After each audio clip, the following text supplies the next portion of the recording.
오늘 저는 살고 죽는 문제, 심판과 구원의 문제, 메시아 예수 그리스도에 대한 예언을 한 이사야라는 사람에 대해 함께 나눠보고자 합니다. 이사야서를 기록한 이사야를 살펴보는 일은 책을 쓴 작가를 이해하는 일이기에 지필의 의도를 이해할 수 있는, 그래서 이사야서 전반을 이해하는 데 도움이 되어지는 일일 줄로 압니다. 구약의 후반부에 위치한 선지서들 중에 하나인 이사야, 가장 중요한 선지자 중에 하나라고 불리우는 이사야는 누구입니까? 안타깝게도 성경에서 이사야가 누구인지에 대해서 자세히 설명하고 있지는 않습니다. 그러나 이사야서 6장과 20장의 내용은 하나님이 그를 부르시고 맡기신 일이 무엇인가, 또한 이사야는 그 일을 어떻게 감당했는가에 대해 조금이나마 이해할 수 있는 근거를 우리에게 제시해주고 있습니다. 남유다의 선지자였던 이사야의 어린 시절에는 우시야 왕이 유다를 다스리고 있었어요. 우시야 왕은 유다 왕국을 번영으로 이끌었고 종교개혁을 단행했던 왕이었죠. 그리고 그 우시야 왕이 이제 죽던 해에 이사야는 하나님의 일꾼으로 부름을 받습니다. 이 장면이 이사야 6장의 내용들입니다. 그때부터 약 60여 년간 요담, 아하스, 히스기야 그리고 므낫세 왕까지 이사야는 아주 긴 시간을 하나님의 말씀을 전하는 선지자로서의 삶을 살아갔습니다.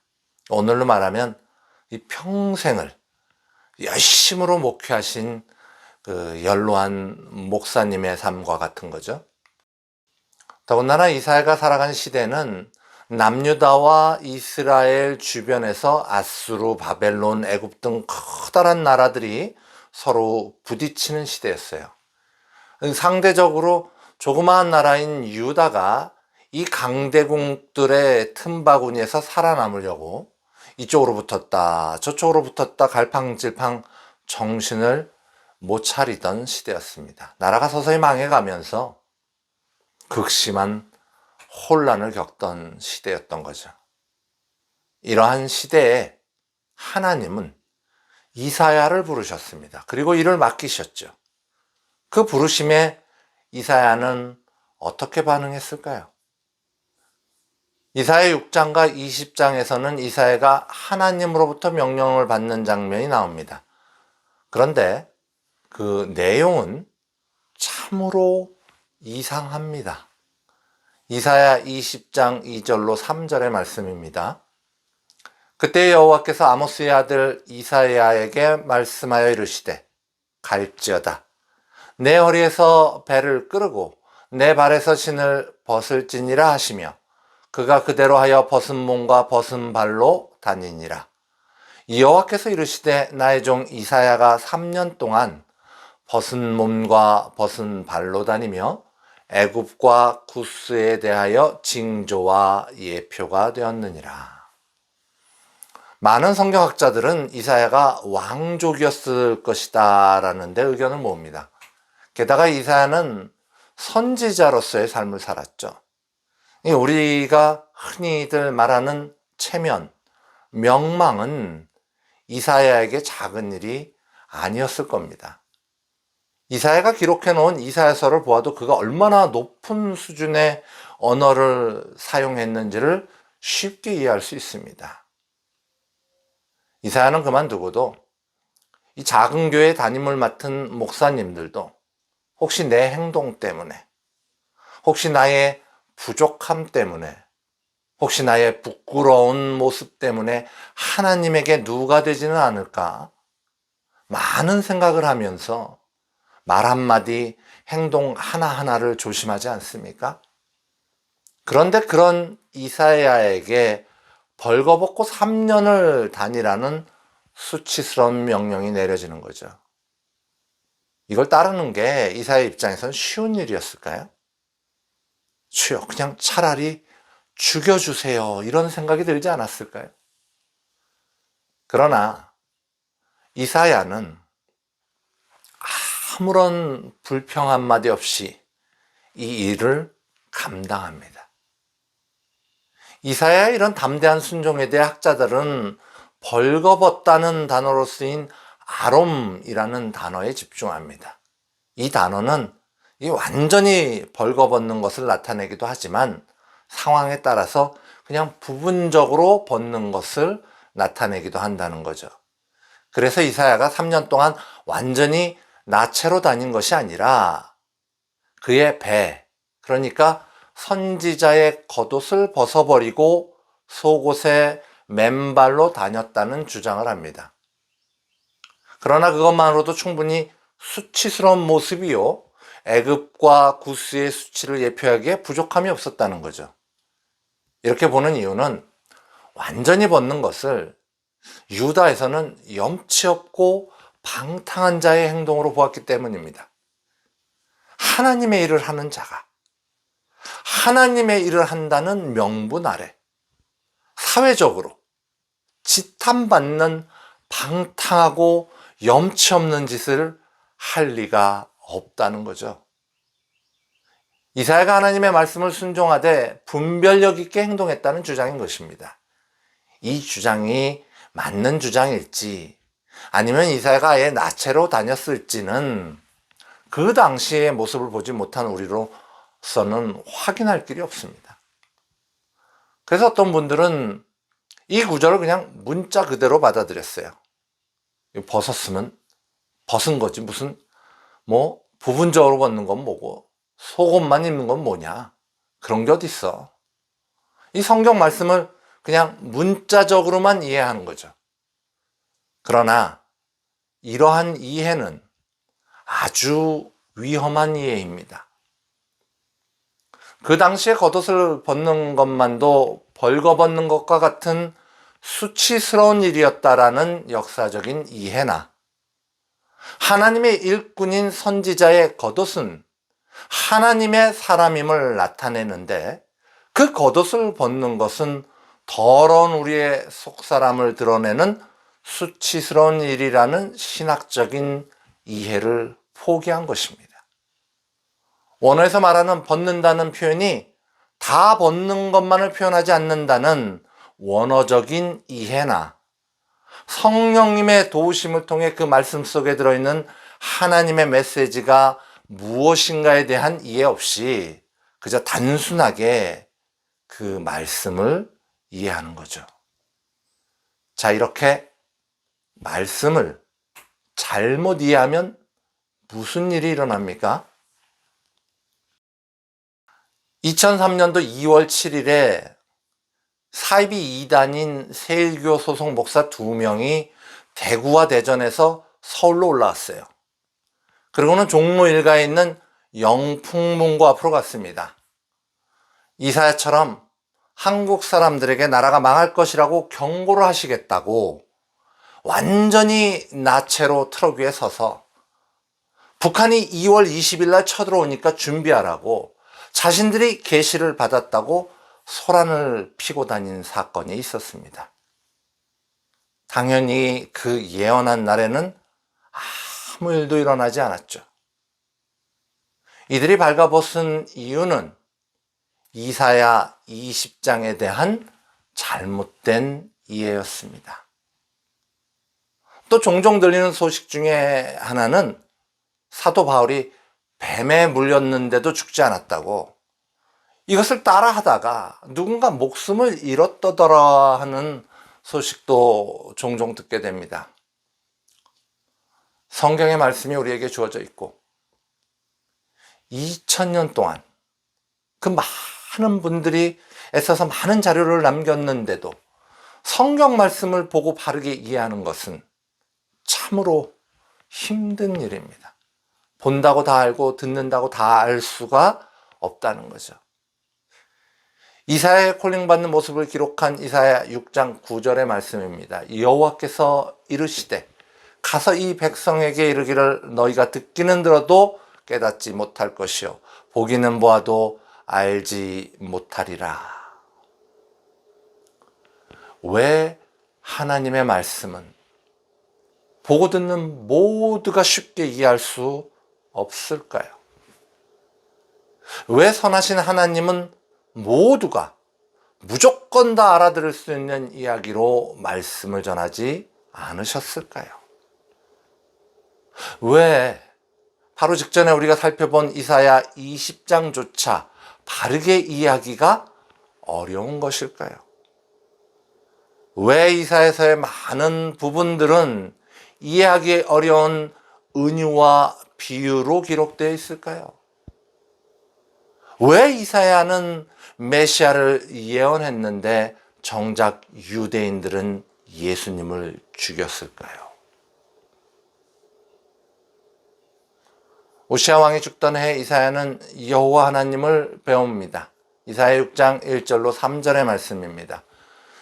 우시아 왕이 죽던 해에 내가 본즉 주께서 높이 들린 보좌에 앉으셨는데 그의 옷자락은 성전에 가득하였고 스랍들이 모시고 섰는데 각기 6날개가 있어 그 둘로는 자기의 얼굴을 가리우고 그 둘로는 자기의 발을 가리웠고 그 둘로는 날며 서로 불러 이르되 거룩하다 거룩하다 거룩하다 만군의 여호와여 그의 영광이 온 땅에 충만하도다 하더라. 여기서 스랍은 히브리어 세라핌을 이 한국말로 음역한 건데요. 이렇게 소리 나는 대로 읽은 건데요. 영어 성경은 그냥 세라핌이라고 써 있습니다. 이 세라핌은 불을 의미합니다. 이 불과 같은 존재들이 여호와 하나님을 찬양하고 있는 거죠. 이 엄청난 광경을, 이 놀라운 광경을 본 이사야는 무슨 생각이 들었을까요? 하나님의 영광을 본 이사야는 무슨 마음이 들었을까요? 큰일 났다. 망했다. 난 죽었다입니다. 이사야 정도면 와우 하나님 정말 놀라우시네요. 와 스랍들 좀 봐 엄청나구나. 이야 하나님의 영광이 이런 모습이거나 이런 모습이시구나 뭐 이럴 것 같지 않습니까? 그런데 이사야의 반응은 큰일 났다. 망했다. 난 죽었다였습니다. 이사야 6장 5절의 말씀입니다. 그때 내가 말하되 화로다 나여 망하게 되었도다. 나는 입술이 부정한 사람이요 나는 입술이 부정한 백성 중에 거주하면서 만군의 여호와신 왕을 배웠음이로다 하였더라. 이사야는 거룩하신 하나님 앞에 절대로 스스로 정결할 수 없는 죄인된 인간의 본질을 뼈저리게 자각하고 있었습니다. 거룩한 하나님 앞에서 이사야나 입술이 부정한 백성들이나 죄인 되기는 거기서 거기라는 거죠. 죄인인 사람이 거룩하신 하나님을 직접 뵈면 바로 죽는다는 것을 모를 리 없었던 이사야는 그러기에 큰일 났다. 망했다. 난 죽었다라고 생각을 한 겁니다. 그러나 겸손히 자신의 죄인됨을 자각하는 이사야에게 무슨 일이 일어났을까요? 이사야 6장 6절에서 7절의 말씀입니다. 그때 그 스랍 중에 하나가 부젓가락으로 제단에서 집은 바 핀 숯을 손에 가지고 내게로 날라와서 그것을 내 입술에 대며 이르되 보라 이것이 내 입에 닿았으니 내 악이 제하여졌고 내 죄가 사하여졌느니라 하더라. 이사야가 직접 가서 불붙은 숯을 집어서 자기 입에 대거나 이사야가 스스로 자신의 부정함을 불로 씻어낸 것이 아니라 하나님을 찬송하던 스랍 중 하나가 불을 가져와서 이사야의 입에 대서 이사야의 죄를 사하여 주었습니다. 이 말씀 속의 제단과 불은 희생제사를 의미합니다. 사람이 준비한 희생제사가 아닌 하나님께서 준비하신 희생제사를 통하여 이사야의 죄가 사하여졌다는 말씀입니다. 오늘 사는 우리들은 어떻습니까? 우리가 우리의 죄를 자각한다고 해도 우리가 준비한 희생제사를 통하여 우리의 죄를 사함받을 수 있습니까? 없습니다. 안 돼요. 오직 하나님이 준비하신 희생제사, 예수 그리스도를 통해서만이 죄사함을 받을 수 있는 거죠. 자, 이제 죄사함을 받은 이사야에게 무슨 일이 일어납니까? 이사야서 6장 8절의 말씀입니다. 내가 또 주의 목소리를 들으니 주께서 이르시되 내가 누구를 보내며 누가 우리를 위하여 갈고 하시니 그때 내가 이르되 내가 여기 있나이다. 나를 보내소서 하였더니. 죄사함을 받은 이사야에게 일어난 일은 하나님의 음성을 들은 것입니다. 하나님의 음성을 듣고 하나님의 말씀하시는 바를 이해하는 거예요. 하나님의 음성을 듣고 하나님의 말씀을 이해하는 데서 끝난 게 아니라 그 말씀에 응답하는 겁니다. 그러기에 죄사함을 받은 성도라면 하나님의 음성을 들을 수 있습니다. 그러기에 죄사함을 받은 성도라면 하나님의 말씀을 이해할 수 있습니다. 그러기에 죄사함을 받은 성도라면 하나님의 말씀에 응답하며 나아갈 수 있는 것입니다. 주여, 내가 여기 있나이다. 주여, 내가 여기 있나이다. 나를 보내소서. 내가 여기 있나이다. 나를 쓰시옵소서. 이 고백이 나오는 겁니다. 자언하며 나오는 이사야에게 여호와 하나님은 이제 말씀하십니다. 이사야서 6장 9절에서 10절의 말씀입니다. 여호와께서 이르시되 가서 이 백성에게 이르기를 너희가 듣기는 들어도 깨닫지 못할 것이요 보기는 보아도 알지 못하리라 하여 이 백성의 마음을 둔하게 하며 그들의 귀가 막히고 그들의 눈이 감기게 하라. 염려하건대 그들이 눈으로 보고 귀로 듣고 마음으로 깨닫고 다시 돌아와 고침을 받을까 하노라 하시기로. 자, 우리가 이해하는 하나님의 일은 무엇입니까? 복음을 전하는 일 아닙니까? 회개를 촉구하는 일 아닙니까? 한 명이라도 더 살리려고 세상 끝까지 달려가는 일 아닙니까? 하나님의 말씀을 최대한 이해하기 쉽게 잘 알려주고 나누는 일 아닙니까? 자, 이 소망이 우리에게서 나왔습니까? 아니죠. 하나님께로부터 나왔기에 충성하는 마음으로 따르는 거 아닌가요? 그런데 돌아올까봐 걱정을 하시다니요? 고침을 받을까 걱정을 하시다니요? 이 말씀을 이해하기 위해서 우리는 유다가 지금 이 말씀이 선포되는 시기에 어떤 상황이었나를 이해해야 합니다. 유다의 완악함은 여러 번의 회개와 회복의 기회를 부숴버렸습니다. 이제 하나님께서는 완악한 유다에게 심판을 내리시기로 작정하셨고 그 작정대로 유다는 곧 멸망하고 맙니다. 이처럼 돌이킬 기회를 상실한 완악한 유다를 상대로 이 백성의 마음을 둔하게 하며 그들의 귀가 막히고 그들의 눈이 감기게 하라는 말씀은 구체적으로 뭘 어떻게 하라는 말씀일까요?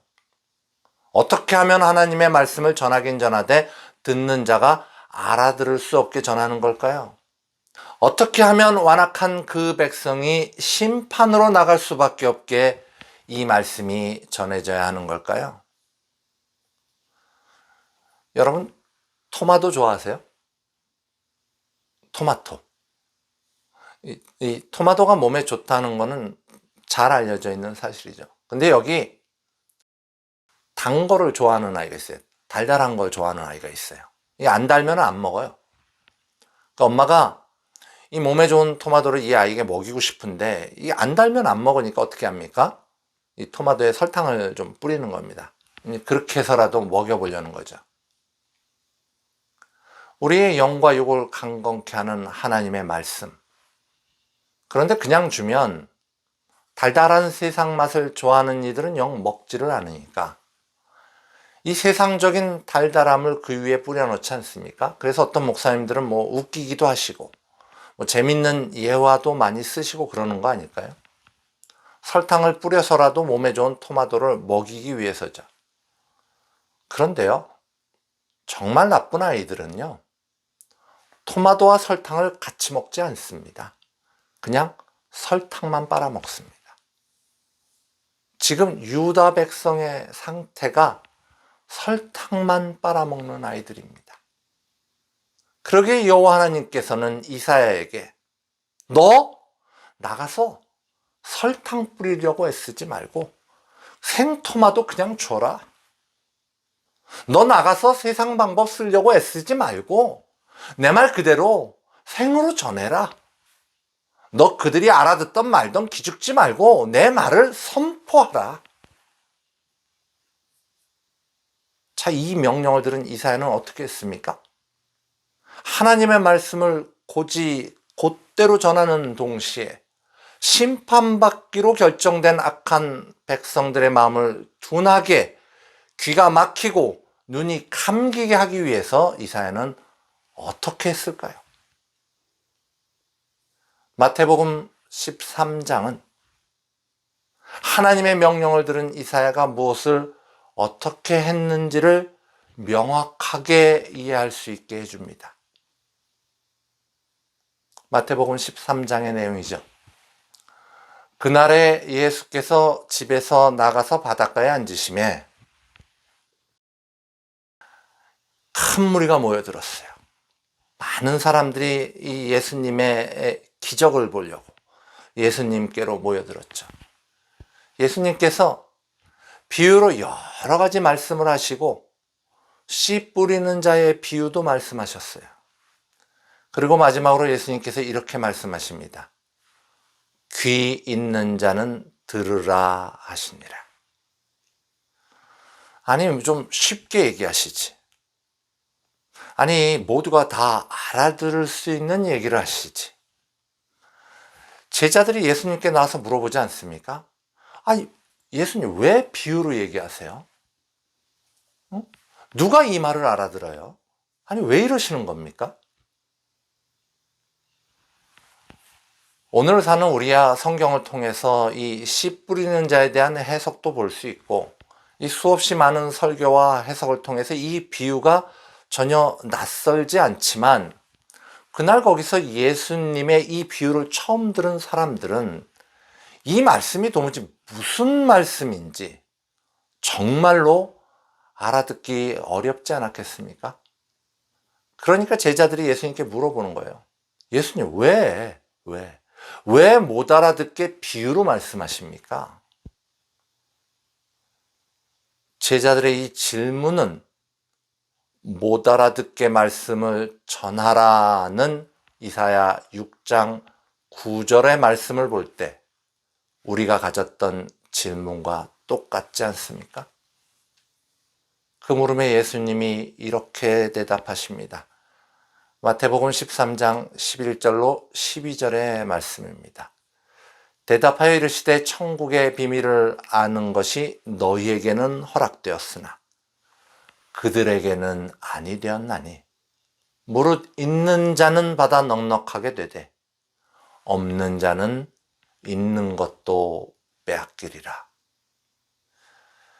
이 말씀이요, 이게 무슨 말씀이냐면요, 선택받은 자들, 선택받음으로 인해 믿음을 소유한 자들, 이들은 비유의 말씀을 통해 더욱 선명하게 하나님이 하시는 말씀의 뜻을 이해할 수 있지만, 악한 자들, 하나님을 거부한 자들, 세상 것에 목매는 자들, 이정만을 찾아 헤매는 자들, 그래서 하나님의 선택에서 벗어나 있는 없는 자들은 하나님의 말씀이 비유인 이유로 전혀 무슨 말씀을 하시는지 알아들을 수가 없다는 말씀입니다.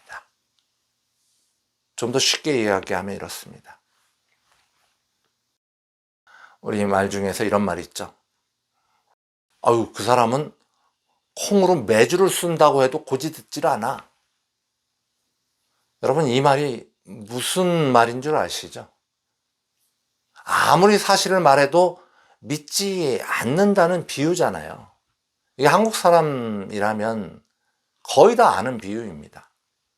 그러나 콩으로 매주를 쓰는 건지, 팥으로 매주를 쓰는 건지, 매주는 또 뭔지를 알 길이 없는 외국 사람들에게 이 말은 전혀 알아들 수가 없는 비유인 것입니다. 예수님은 이제 비유로 말씀하시는 이유를 좀 더 덧붙여 설명하시면서 이사야의 이야기를 꺼내십니다.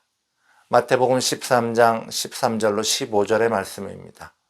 그러므로 내가 그들의 비유로 말하는 것은 그들이 보아도 보지 못하며 들어도 듣지 못하며 깨닫지 못함이니라. 이사야의 예언이 그들에게 이루어졌으니 일렀으되 너희가 듣기는 들어도 깨닫지 못할 것이요 보기는 보아도 알지 못하리라. 이 백성들의 마음이 완악하여져서 그 귀는 듣기에 둔하고 눈은 감았으니 이는 눈으로 보고 귀로 듣고 마음으로 깨달아 돌이켜 내게 고침을 받을까 두려워함이라 하였느니라. 완악함으로 심판받기로 결정된 자들에게 하나님의 말씀이 비유로 선포되므로 하나님의 심판이 완성되어진다는 말씀인 것입니다. 자, 이제 우리는 얼핏 보기에 참 이상한 하나님의 명령의 의미와 그 명령을 받은 이사야가 하는 행동에 대해 충분히 이해할 수 있습니다. 이 명령을 받은 이사야가 남긴 이사야서가 수많은 비유와 수많은 은유로 쓰여진 이유를 예수님의 말씀을 통해 우리는 이해할 수 있습니다. 완악한 유다 사람들 앞에 하나님의 말씀을 비유로 선포해야 했던 이사야의 안타까움과 그들 앞에 수치스러움을 무릅쓰고 벌거벗고 서야 했던 이사야의 고단한 사역을 이해할 수 있습니다. 사랑하는 성도 여러분, 하나님의 말씀을 이해한다는 문제는 사느냐, 죽느냐의 문제입니다. 결코 가볍게 넘길 수 없는 이 문제 앞에서 혹시 나의 완악함으로 하나님의 말씀이 내 앞에 가리워져 있지는 않은지 자복하는 마음으로 살펴보는 은혜가 저와 여러분에게 차고 넘치시기를 간절히 소망합니다.